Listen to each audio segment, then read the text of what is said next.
यः पुष्टानि सा जनास इंद्र।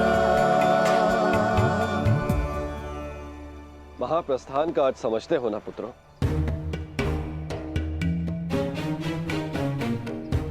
महाप्रस्थान का अर्थ है कि तुम इस संसार को त्याग कर परलोक जाना चाहते हो।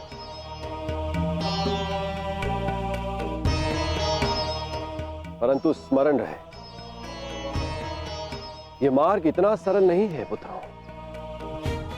हमारे समक्ष अनेक विपदाएं, अनेक समस्याएं उत्पन्न होंगी।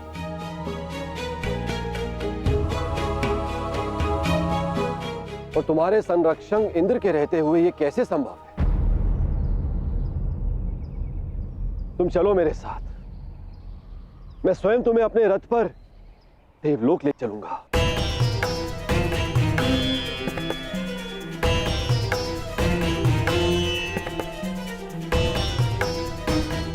आपका हमारे प्रति ये प्रेम गदगद कर देने वाला है इंद्रदेव, परंतु हम आपके साथ जाएंगे या नहीं, इसका निर्णय स्वयं इंद्रपुत्र लेंगे।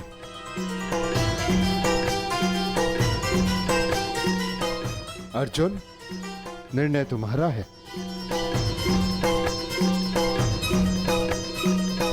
पिताश्री, हम पूर्ण रूप से देव नहीं,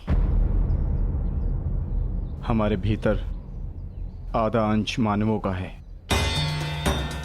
और मनुष्य को परलोक तक पहुंचने के लिए यात्रा करना अनिवार्य है। हम मनुष्य की पीड़ा और समस्याएं सहते हुए महाप्रस्थान करेंगे।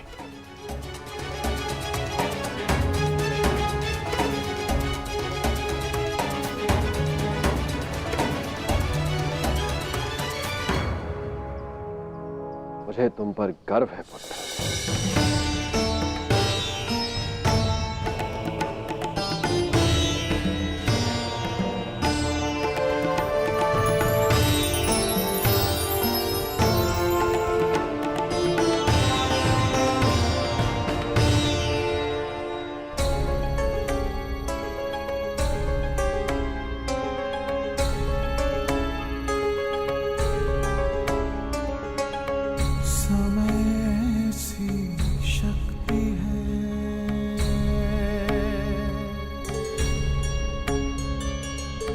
सभी समय से हारे,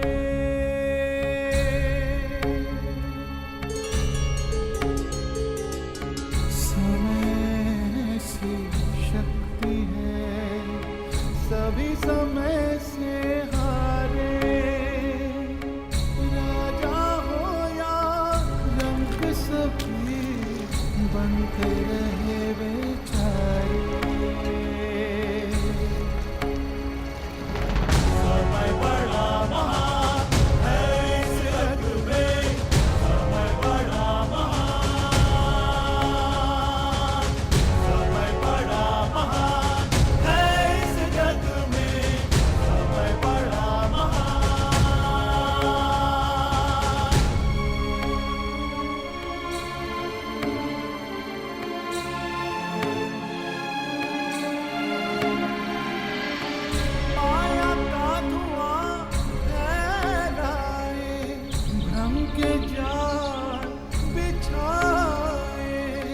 मन में घृणा द्वेष भरे, फिर अपनों को लड़वाए। सही समय पे सत्य को लाए, झूठ को करे किनारे। राजा हो या रंक सभी बनते रहे बेचारे, बनते रहे बेचारे। समय बड़ा महान है इस जग में, समय बड़ा महान, समय बड़ा महान है इस जग में, समय बड़ा महान।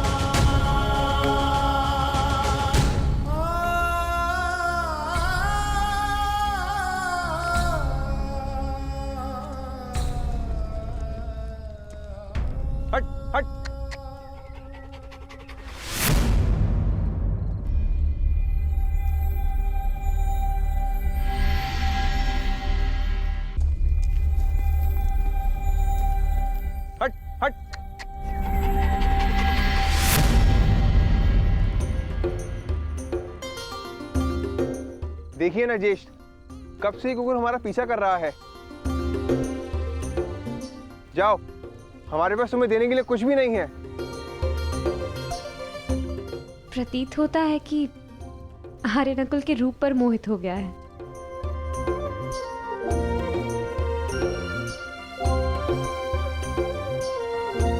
हट। रहने दो नकुल। यदि ये भोला जीव साथ आना चाहता है तो इसे आने दिया जाए। मनुष्य की अंतिम यात्रा में जो साथ दे उससे सच्चा सह यात्री और कोई नहीं। और फिर क्या पता इस कुकुर को भी इसका लक्ष्य प्राप्त हो जाए। आने दो।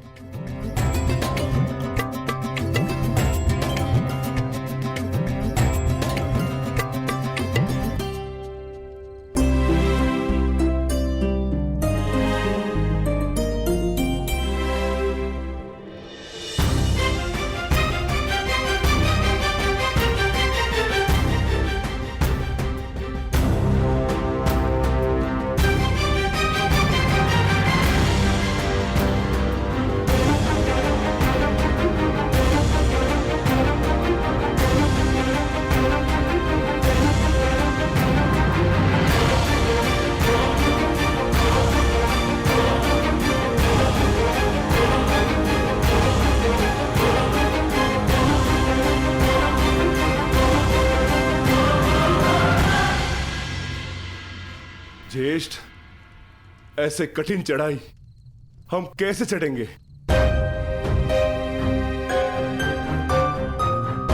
मार्ग अब दुर्गम नहीं, अगम हो गया है और किस ओर जाना है इसका भी कोई भान नहीं।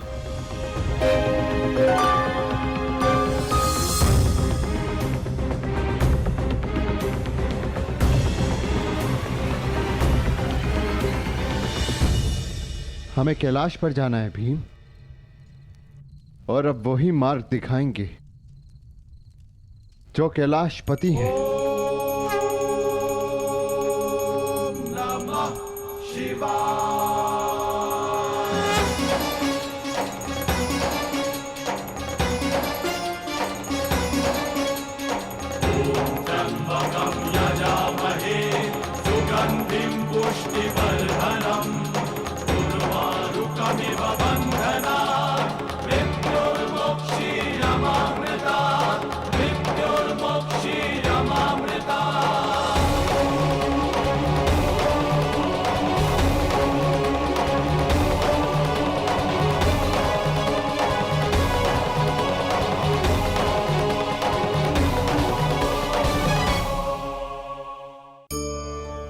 कभी आप ब्रह्म मुहूर्त में जगे हैं? जगकर आकाश की ओर देखेंगे तो पाएंगे कि भोर होने से ठीक पूर्व रात्रि तनिक अधिक घनी हो जाती है।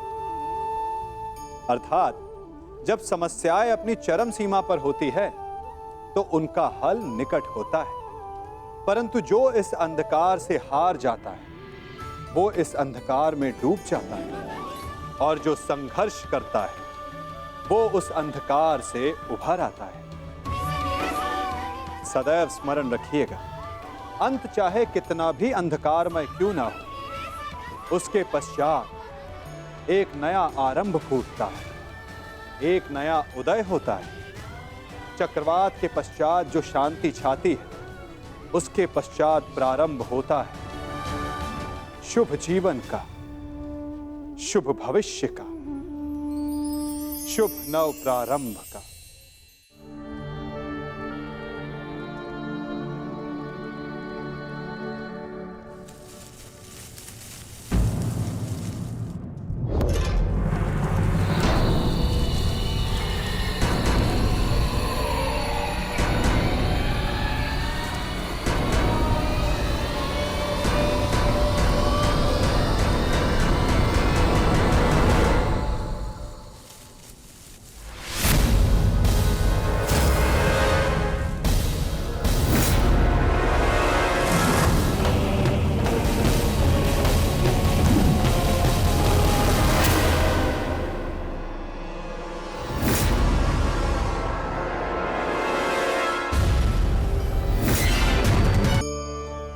कभी आप ब्रह्म मुहूर्त में जगे हैं?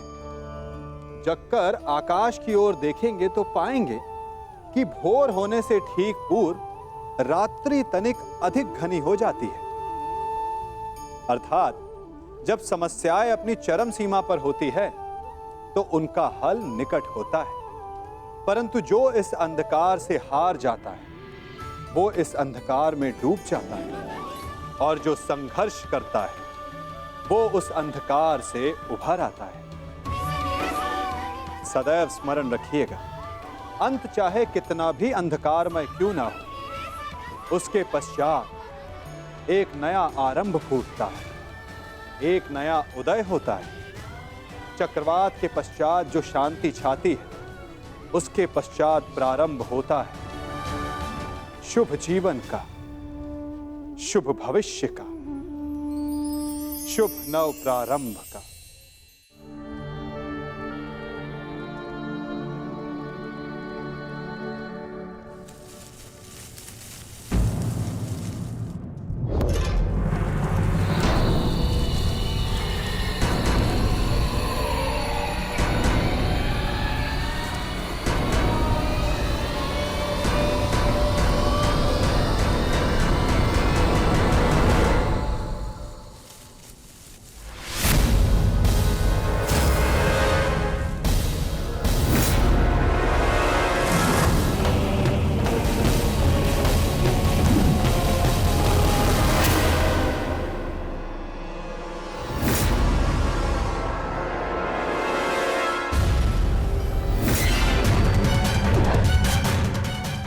सावधान, पीछे हट जाओ, अन्यथा परिणाम भुगतने के लिए सज्ज हो जाओ।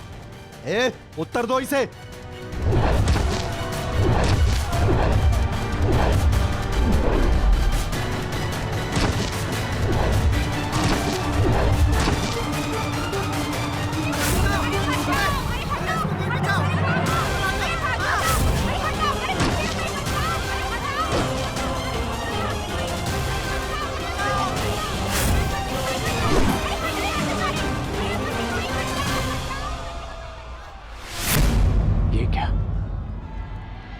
मैंने तो सहस्त्र चलाया था, मेरे बाण शस्त्र बाणों में परिवर्तित क्यों नहीं हो रहे?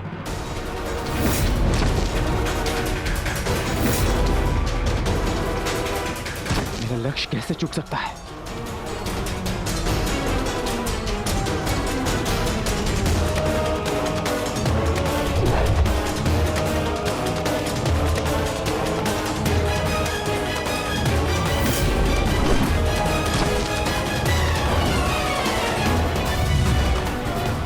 पर्वतास्त्र,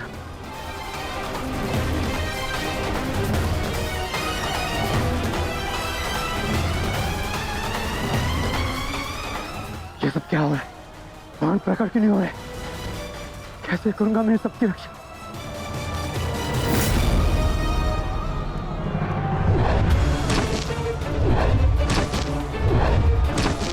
तुम शीघ्रता करो पार्थ, द्वारका की सभी स्त्रियों को अपने साथ हस्तिनापुर लेकर लौट जाओ।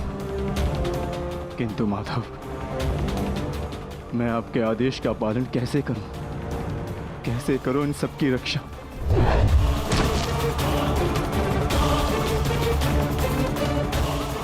लक्ष्मण,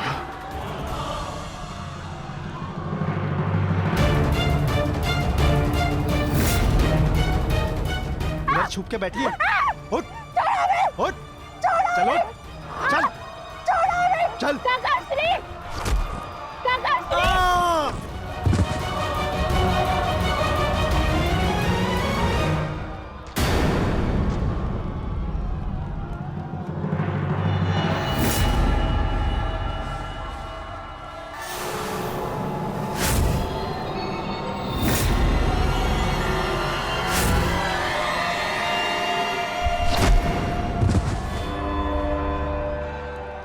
वो दिन समाप्त हुए अर्जुन, जब सारा संसार तुम्हारे गांडीव से कांपता था। अब नवयुग आरंभ हो चुका है।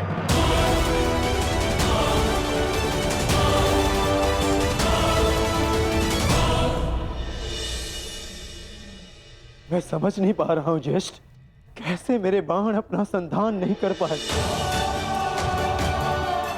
कैसे मेरे गांडीव की प्रतिज्ञा टूटी। मेरे रहते हुए मेरी सुरक्षा में आई कितनी स्त्रियों को वो कितने धन को लूट कर ले गया। मैं कुछ नहीं कर सका।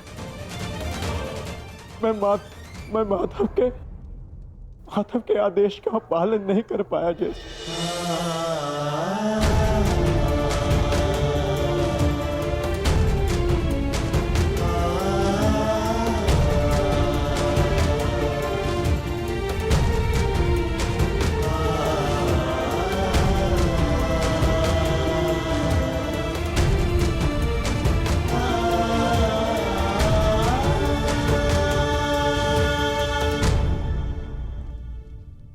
सब नाश हो गया,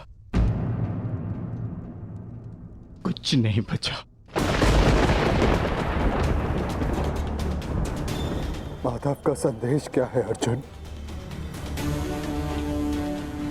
हर प्राणी के जीवन का एक कारण होता है, एक लक्ष्य होता है पार्थ, और उस लक्ष्य के पूर्ण हो जाने के पश्चात उसका सृष्टि में रहना संतुलन बिगाड़ता है। द्वारका की सभी स्त्रियों को और बालकों को अपने साथ हस्तिनापुर लेकर लौट जाओ, ताकि वो हस्तिनापुर के परिवर्तन का भाग बनकर धर्म के मार्ग पर चल सके, नवीन युग का आलिंगन कर सके। मैं समझ गया अर्जुन, मैं समझ गया।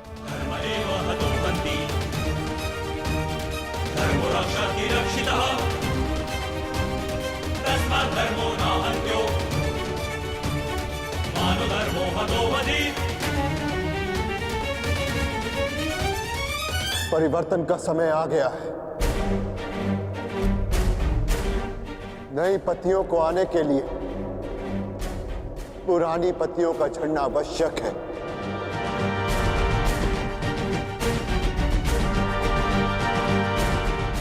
आपका मंतव्य क्या है आर्य? शीघ्र ही सबको सब कुछ समझ आ जाएगा।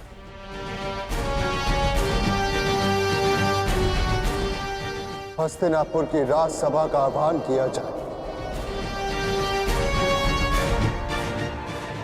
परीक्षित और वृषकेतु को अवश्य बुलाया जाए।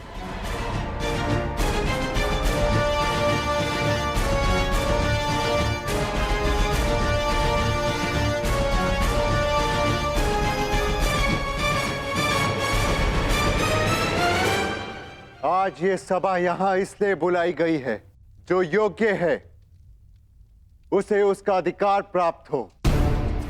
हम सब यहां अपनी नई पीढ़ी का स्वागत करने के लिए एकत्रित हुए हैं। वृषकेतु,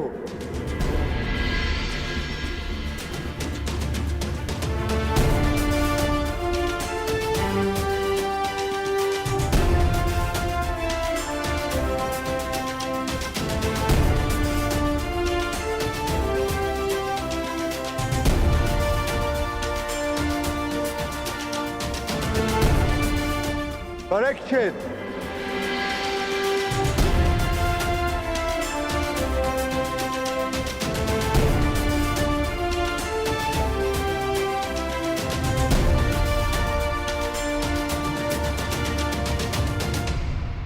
मैं सम्राट युधिष्ठिर आप सभी के समक्ष परीक्षित को हस्तिनापुर का राजा घोषित करता हूं। महाराज परीक्षित की, महाराज परीक्षित की, महाराज परीक्षित की, महाराज परीक्षित की।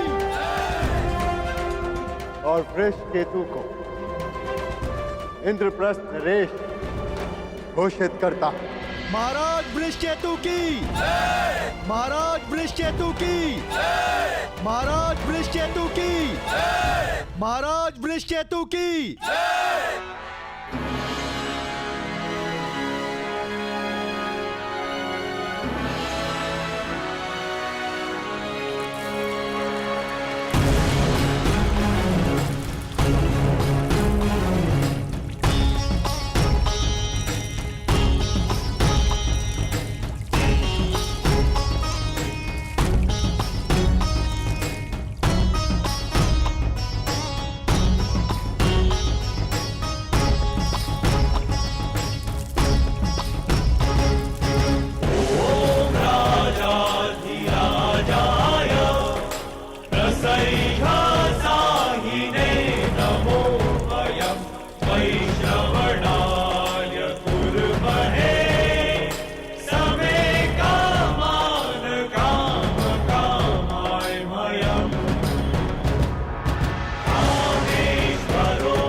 महाराज वृषकेतु की, महाराज परीक्षित की, महाराज वृषकेतु की।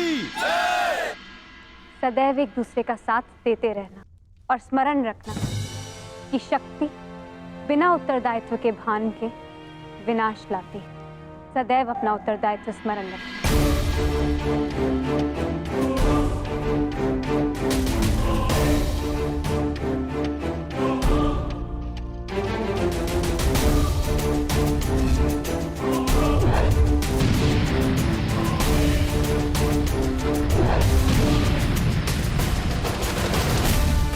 तुम्हारे पिता ने तुमसे छोटी आयु में चक्रव्यूह तोड़ा था। ध्यान रहे, काम, क्रोध, मद, मोह और आसक्ति के चक्र में मत पड़ना पुत्र। हमें तुमसे अनेकों आशाएं हैं।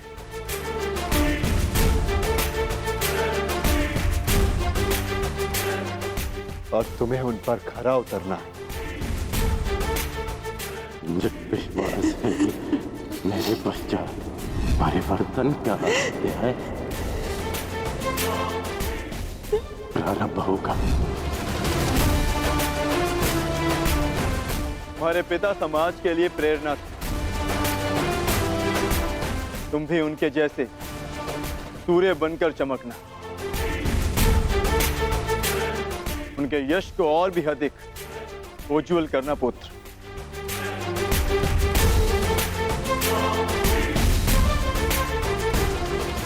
और स्मरण रखना पुत्र,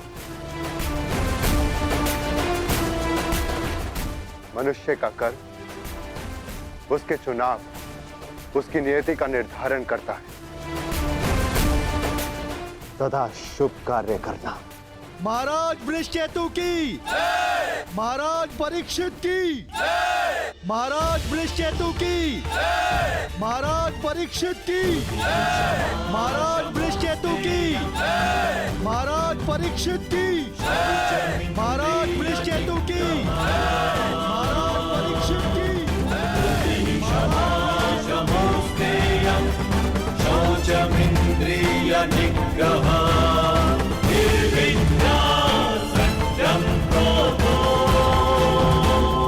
दशकं धर्मलक्षणम् निर्विद्या सत्यं क्रोधो दशकं धर्मलक्षणम् दशकं धर्मलक्षणम्।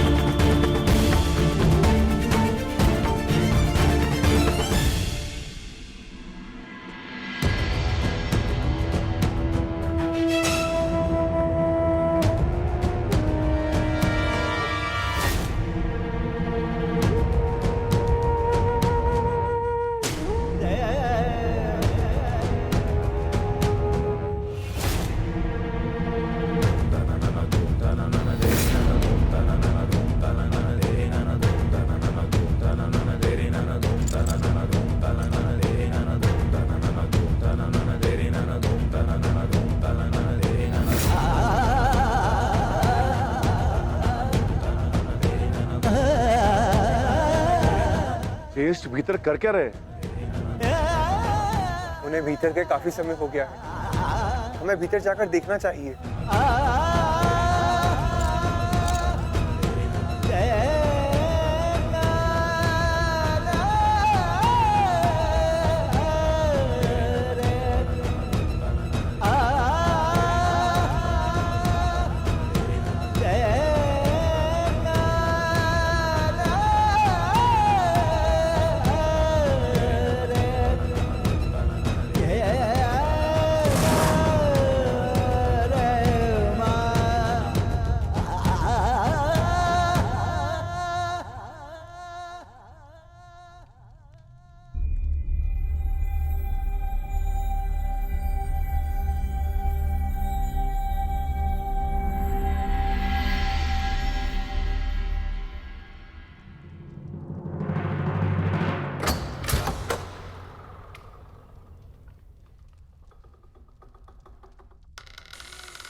आप इन वस्त्रों में?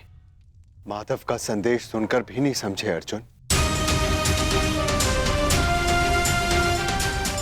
एक समय के पश्चात जब मनुष्य के जीवन का लक्ष्य पूर्ण हो जाता है तो उसकी उपस्थिति सृष्टि का संतुलन बिगाड़ देती है।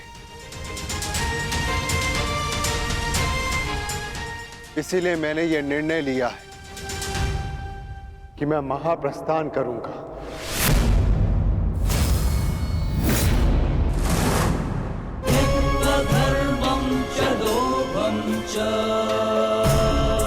किंतु इस प्रकार आप हम सभी को अकेले छोड़ के नहीं जा सकते ज्येष्ठ। यदि आप महाप्रस्थान का निर्णय ले ही चुके हैं तो हम सब आपके साथ चलेंगे।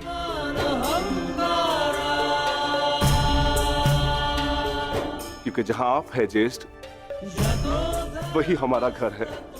हाँ ज्येष्ठ, मनुष्य अपनी परछाई के बिना अस्तित्व में कैसे रह सकता है? हम पांचों भाई एक दूसरे की परछाई हैं। हम ना एक दूसरे के बिना रहेंगे और ना ही जिएंगे।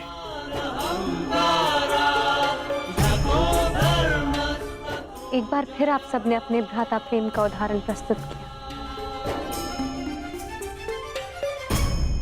किंतु मेरा क्या आर्य?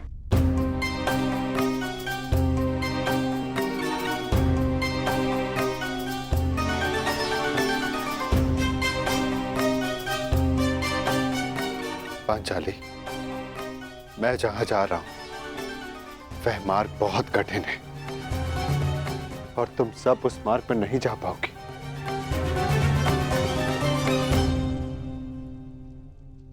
कोई भी मार्ग मेरे जीवन रूपी मार्ग से ज्यादा कठिन तो नहीं हो सकता ना आर्य?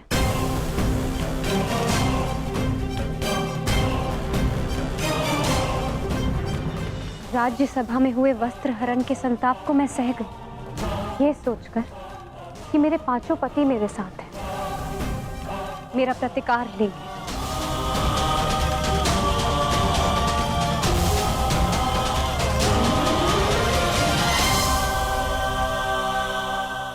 हरण के संताप को मैं सह गई, ये सोचकर कि मेरे पांचों पति मेरे साथ हैं, मेरा प्रतिकार लेंगे।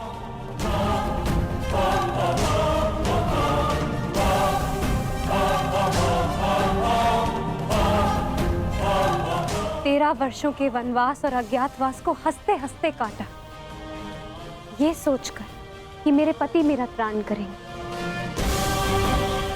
मेरे पुत्रों की असमय मृत्यु से कठिन कोई और कंटक तो नहीं हो सकता ना आर्य, परंतु सहा मैंने, क्योंकि मेरे पुत्रों के पिता, मेरे पांचों पतियों का सानिध्य मुझे प्राप्त है, और आज आप मुझे ही छोड़कर जा रहे। माता कुंती ने आदेश दिया कि पांचों भाई आपस में बांट, मैं बटी आर्य, परंतु मैंने आप पांचों को बटने नहीं दिया।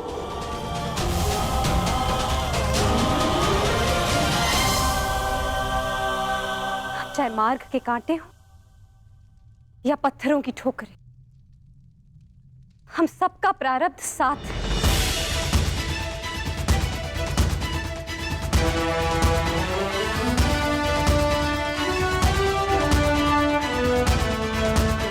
और यही मेरा निर्णय है आर्य, आप जहां भी जाएंगे मैं आपके साथ चलूंगी, और मुझसे मेरा यह अधिकार कोई नहीं छीन सकता, स्वयं आप भी नहीं।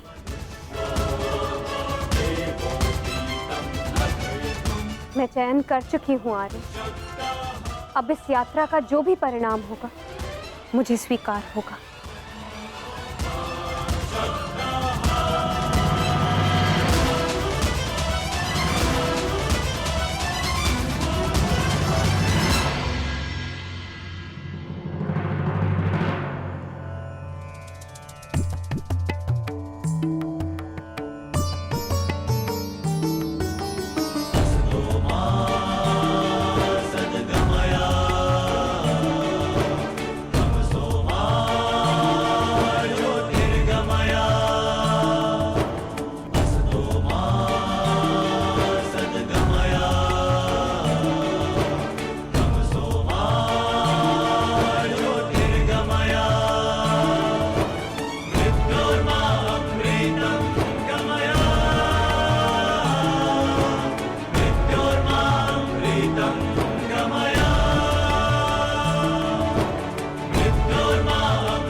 मैंने कौरवों और तुम में कभी भी पक्षपात नहीं किया। यदि प्रिय युधिष्ठिर को ये स्वीकार है तो हस्तिनापुर नया राज्य बनाने में तुम्हारी सहायता करे। परंतु पुत्र, इसके बदले मुझे भी तुमसे कुछ चाहिए। तुम्हारी माता कुंती यही हस्तिनापुर में रहे। आज तक के इतिहास की सबसे बड़ी, सबसे रोमांचक, मनोरंजक द्यूत क्रीड़ा हम सबके जीवन का सबसे बड़ा खेल होगा। 5 की शक्ति दास हो गई दुर्योधन। युधिष्ठिर भी तुम्हारा दास हो गया।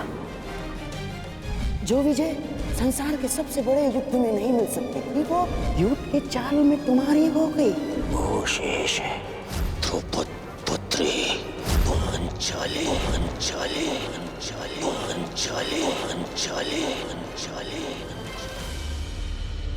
अब ये द्रौपद पुत्री पांचाली विधिवत तुम्हारी दासी हुई। दुशासन, तुम मेरा अपमान करने वाली उस दासी को अपने इन भुजाओं से उसके बाल पकड़कर खींचकर इस सभा में लेकर आओ। दुर्योधन, तुम अपनी सीमा का अतिक्रमण कर रहे हो। वहीं पूर्ण विराम लगा दो। तुम इस भांति एक स्त्री का अपमान नहीं कर सकते।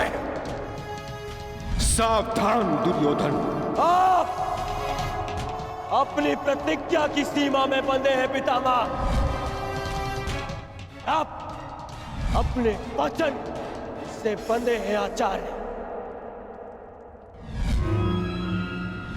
और तुम कर्ण, मेरी मित्रता के बंधन में बंधे हो कर्ण। लीजिए ज्येष्ठ आपका आदेश ना मानने वाली दासी। आओ दासी द्रौपदी, आकर मेरी टंगा में बैठो। आओ। वस्त्र हरण करो इस दासी का।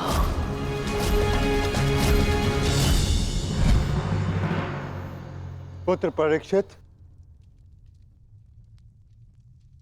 सदा द्यूत और शर्त से दूर रहना पुत्र।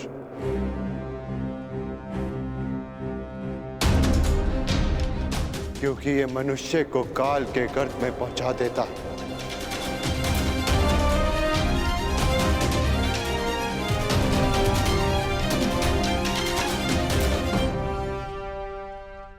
इस सभा में इतना सब कुछ हो जाने के बाद भी आप सब मौन हैं। परंतु इस अधर्मी दुर्योधन को उसके कुकर्मों का दंड अवश्य मिलेगा। और उससे पहले इस सभा में उपस्थित वो हर व्यक्ति जिसने मौन रहकर ये अधर्म होते हुए देखा, उन्हें उनके मौन रहने का दंड मिलेगा। श्राप है ये अपनी सुता द्रौपदी का।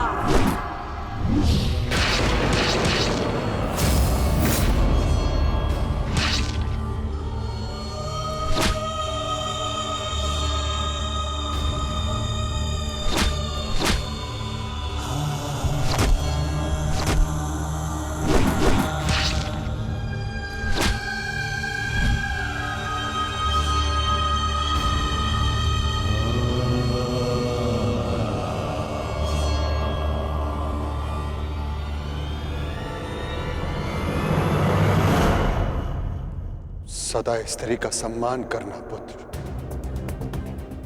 किसी को भी स्त्री का अपमान न करने देना, क्योंकि स्त्री का अपमान प्रकृति भी नहीं सहती।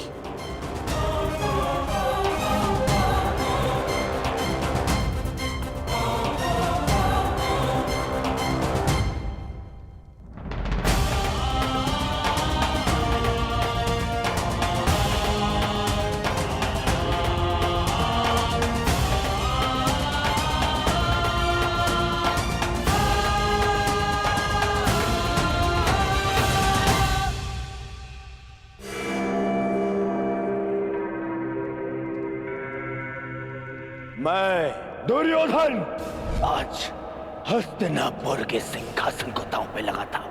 बस दुर्योधन, हस्तिनापुर पर तुम्हारा कोई अधिकार नहीं। तो जिनका अधिकार है मैं उन्हीं से पूछ लेता हूं। पिताश्री, मेरा इस सिंहासन पे अधिकार नहीं। अधिकार है पुत्र, और मैं तुम्हें उस अधिकार का प्रयोग करने की अनुमति देता हूं। यदि एक चौसर इस क्षण बंद न हुई तो परशुराम शिष्य द्रोण के बाणों को कोई नहीं रोक पाएगा। आचार्य द्रोण, आप इस सभा के सभासद हैं और नियम अनुसार सभा के समाप्त होने तक आप नहीं उठेंगे, अन्यथा आप दंड के पात्र होंगे। स्मरण रखना पुत्र, राजा वो नहीं जो राज्य की सीमा के पार देख सके। राजा वो है जो प्रजा की आंखों की सीमा में आए एक आंसू को देख सके।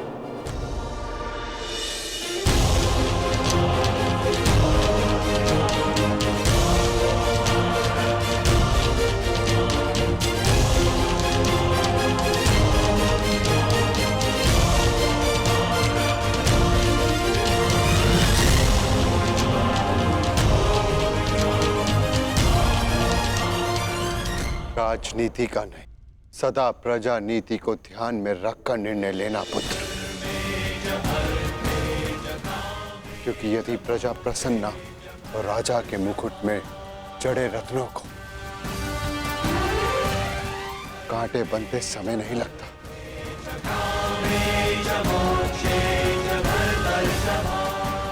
धर्म के साथ शासन करना,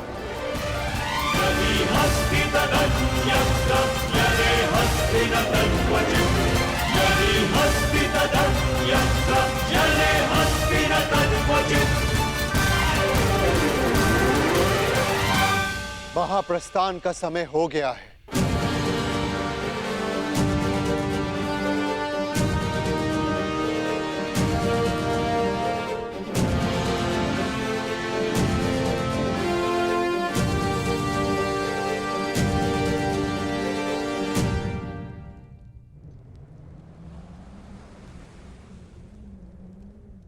वानप्रस्थ में प्रस्थान करने का समय आ गया है।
प्रणिपात पिताश्री।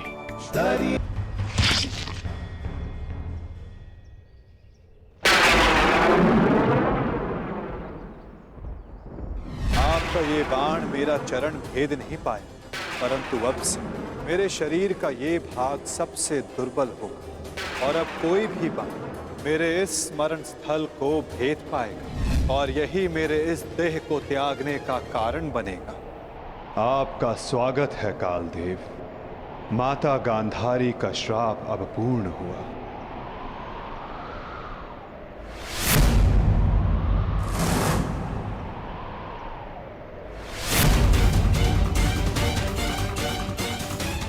श्री कृष्ण, ये कैसा अनर्थ हो गया मुझसे?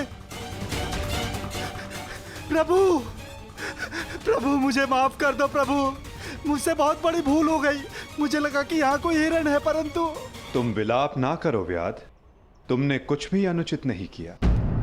जो कुछ भी होता है सब में मैं स्वयं सम्मिलित होता हूं। कर्म के चक्र को कोई नहीं टाल सकता। त्रेता युग में मैंने जब श्री राम का अवतार लिया था, तब उस युग में तुम वीर वानर वाली के नाम से प्रसिद्ध थे और उस युग में मैंने बाण चलाकर तुम्हारा वध किया था और उस कारण हेतु आज तुम्हारा बाण मुझे आकर लगा है।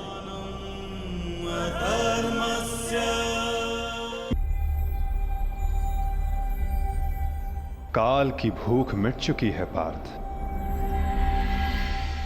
परंतु सागर अब भी प्यासा है।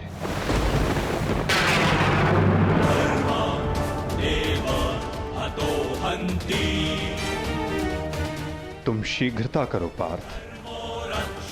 द्वारका की सभी स्त्रियों को और बालकों को अपने साथ हस्तिनापुर लेकर लौट जाओ।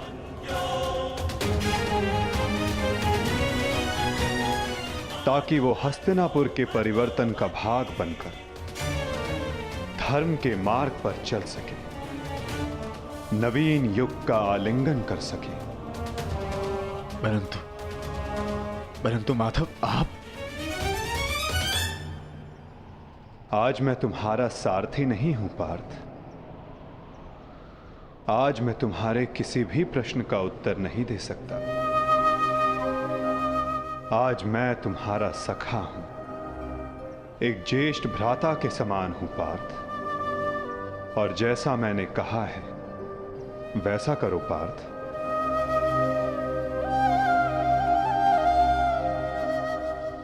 अभी किसी और से मिलने का समय है।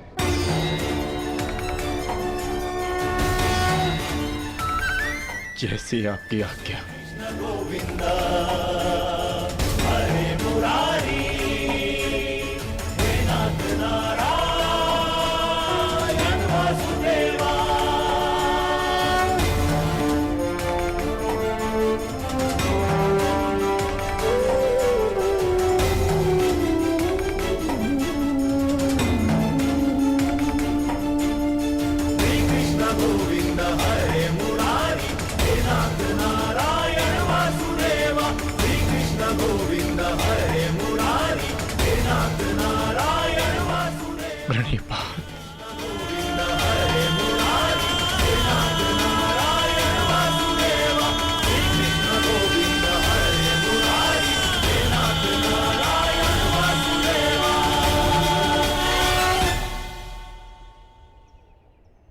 कौरव वंश के वट वृक्ष महामहिम भीष्म, जिन्हें इच्छा मृत्यु का वरदान था, क्या वासुदेव ने उन्हें अपने छल से धराशाही नहीं करवाया है? यही तुम्हारा अंतिम अवसर है पार्थ। पितामह को इस पीड़ा से मुक्त करो पार्थ।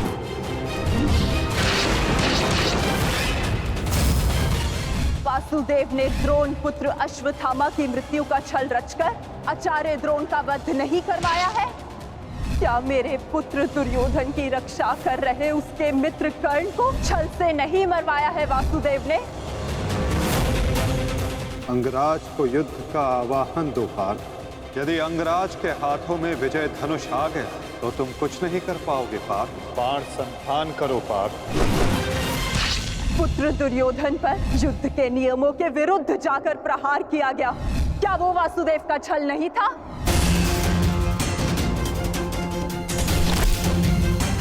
मैं तुम्हें श्राप देती हूँ कि जिस प्रकार तुमने मेरे कुल का अंत किया है, तुम्हारा कुल भी ऐसे ही आपस में लड़कर नष्ट हो जाएगा।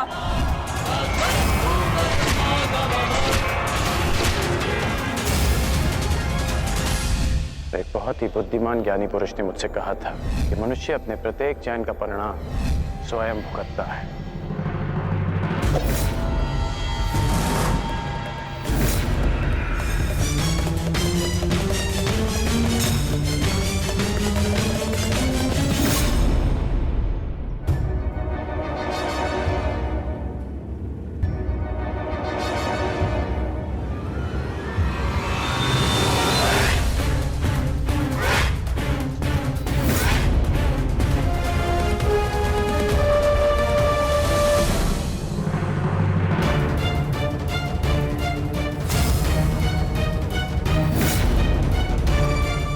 आज अच्छा आखेट मिलेगा।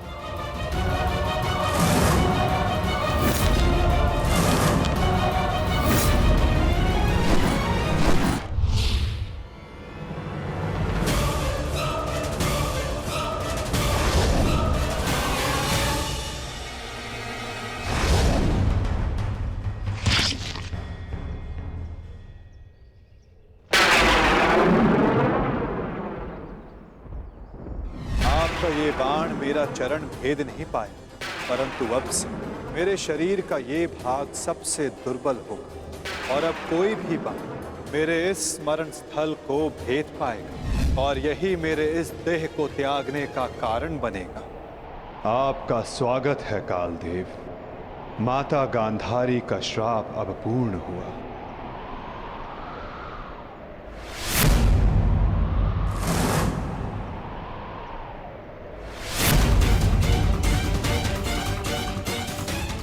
श्री कृष्ण, ये कैसा अनर्थ हो गया मुझसे? प्रभु, प्रभु मुझे माफ कर दो प्रभु, मुझसे बहुत बड़ी भूल हो गई। मुझे लगा कि यहाँ कोई हिरण है, परंतु। तुम विलाप ना करो व्याध, तुमने कुछ भी अनुचित नहीं किया। जो कुछ भी होता है सब में मैं स्वयं सम्मिलित होता हूं। कर्म के चक्र को कोई नहीं टाल सकता। त्रेता युग में मैंने जब श्री राम का अवतार लिया था, तब उस युग में तुम वीर वानर वाली के नाम से प्रसिद्ध थे और उस युग में मैंने बाण चलाकर तुम्हारा वध किया था और उस कारण हेतु आज तुम्हारा बाण मुझे आकर लगा है। मेरे जीवन का उद्देश्य धर्म स्थापना था और अब जब धर्म की नींव रखी जा चुकी है तो मेरी उपस्थिति इस धरती का संतुलन बिगाड़ देगी। हर मनुष्य इस धरती पर एक उद्देश्य लेकर आता है और उस उद्देश्य को पूर्ण करना उसका कर्तव्य होता है। मैंने अपने जीवन का उद्देश्य पूर्ण किया और आज तुमने अपना कर्तव्य पूर्ण किया व्याध। किंतु जब जब धरा पर अधर्म और अन्याय बढ़ेगा, मैं तब तब लौटकर पुनः आऊंगा। मैं जा रहा हूं, किंतु मेरी सीख गीता का ज्ञान बनकर समस्त संसार में शेष रहेगी। वो बालकों की चंचलता में होगी, इस संसार के कण कण में होगी। रूप बदलेगा किंतु मैं सदैव रहूंगा। शरीर का अंत होता है किंतु जो अमर रहता है वो है सीख।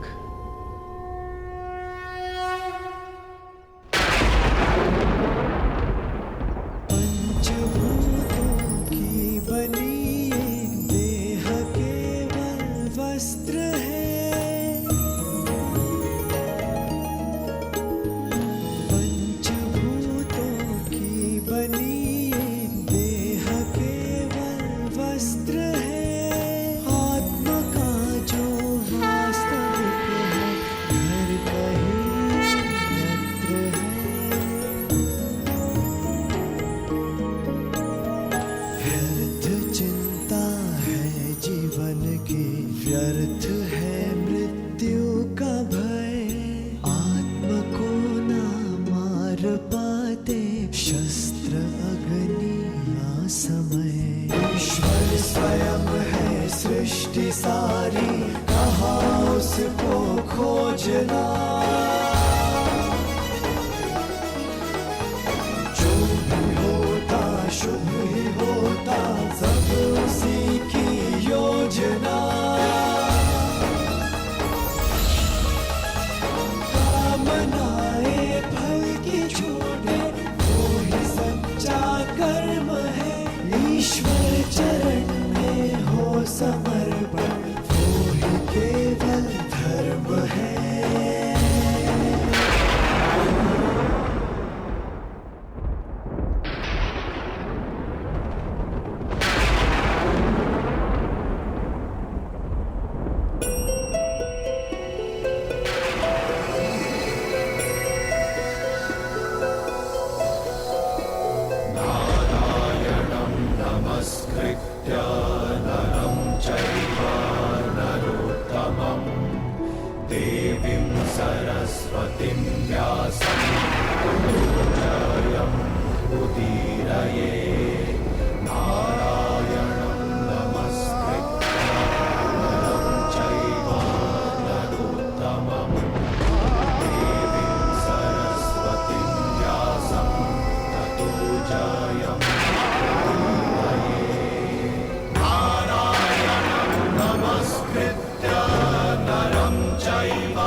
काकाश्री, हम पिताश्री वासुदेव को छोड़कर नहीं जा सकते। ये उनका ही आदेश है लक्ष्मणा। द्वारका का अंत होने को है। उनका आदेश था कि मैं तुम सभी को यहां से हस्तिनापुर ले जाऊं। मैं उनके आदेश का पालन कर रहा हूं और तुम्हारा भी यही कर्तव्य है।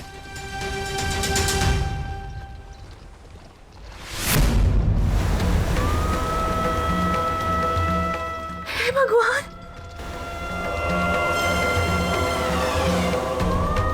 हमारा द्वारका।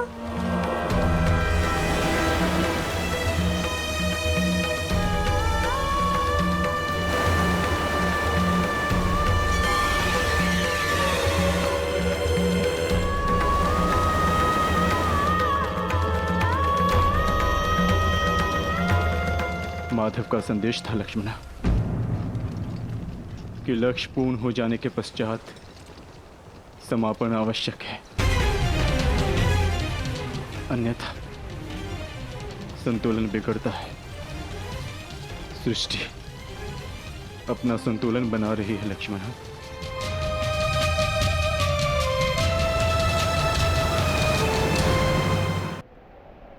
आर्य!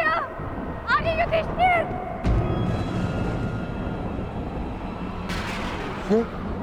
ये तो पांचाली का स्वर है।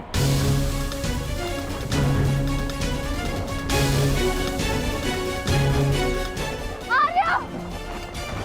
आर्य! आर्य! माधव! क्या हुआ पांचाली? माधव किसी संकट में है आर्य। द्वारका पर कोई संकट आया, वो माधव किसी समस्या में। हम हाथ पर हाथ धरे नहीं बैठ सकते। शांत शांत शांत शांत पांचाली, शांत। तनिक सोचो, जो हर समस्या का हल है, जो हर संकट का मोचन है, उन माधव को कुछ नहीं होगा। और फिर अर्जुन द्वारका गया है ना? परंतु आर्य धैर्य रखो पांचाली, माधव को कुछ नहीं होगा। मुझे उन पर पूरा विश्वास है और अपने अनुज अर्जुन पर भी।